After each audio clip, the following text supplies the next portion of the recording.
Morrell পুলিচিঙৰ যিটো ঘটনা ঘটনাটোৰ ওপৰত মই বহুত খবৰ লোৱা নাই, কিন্তু কোনেও কাকো অসমত অত্যাচাৰ কৰিব নালাগে, নিজে হাত দিব নালাগে কাৰোবাৰ।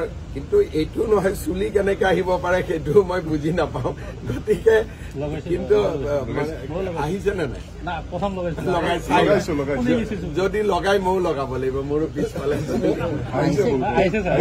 দেখা যাওক। গতিকে আৰু সঁচাই যদি লগালে চুলি আহে এইটো পুৰা নবেল বঁটা পাব, নবেল বঁটাৰ তলত নাপায়।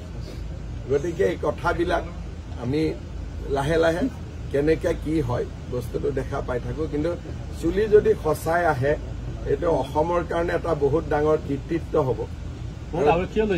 ডাইৰেক্ট আৰক্ষীয়েও ল'ব, চুলি আহিব বুলি ক'লেতো মন্ত্ৰীয়েও ল'ব, কোনে নোলোৱাকৈ থাকিব।